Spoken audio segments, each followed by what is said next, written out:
آپ مسجد میں مجلس میں تبرک کے لیے کہیں مولانا لوگ آتے ہیں کھانے کے لیے، مجھ سے کسی نے کہا، یہ میں اپنا واقعہ بتاؤں، میں نے کہا میں خود کھانے کے لیے جاتا ہوں مجلس میں، اب آپ بتائیے کیا پرابلم کیا ہے؟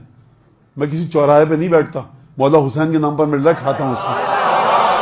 تو دیکھیے جو اچھا آدمی ہوتا ہے نا، نیک آدمی، وہ کہتا ہے کہ دیکھیے مجلس 7 بجے شروع ہو جائے گی، مولانا صاحب بیٹھ جائیں گے، اور نیک مولانا ہے یہ، مولانا ابو طالب کی طرح نہیں 1 گھنٹے میں اتر آئیں گے۔ تو بعض میں تو نہیں اترتا نا 1 گھنٹے میں، لیکن آج میں انشاءاللہ اتر جاؤں گا، آپ گھبرائیے گا نہیں۔ تو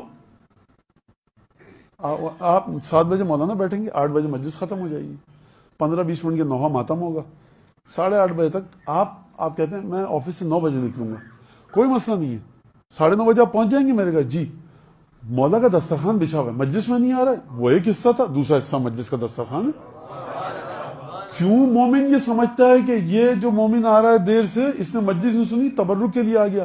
تو یہ تبرک ہے کس کا؟ کبھی کہتے ہو کہ نظر امام حسین، اور پھر کہتے ہو میرا دسترخوان۔ جس دن آپ کی دیگ پوری صاف ہو جائے، گھر میں تبرک پکے، تو سجدہ کرو جا کر شکر کا کہ مولا حسین نے قبول کر لیا، گھر میں کچھ نہیں بچا۔ جب کھانا بچا رہ جائے، عزادار کم آئے، تو استغفار کی تسبیح پڑھو کہ مولا کیا غلطی ہوئی جو عزادار کم آئے۔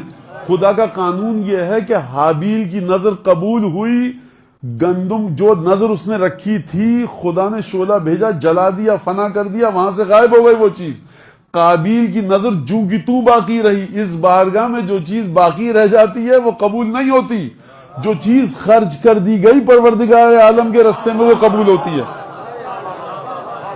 درود بھیجے محمد آل محمد۔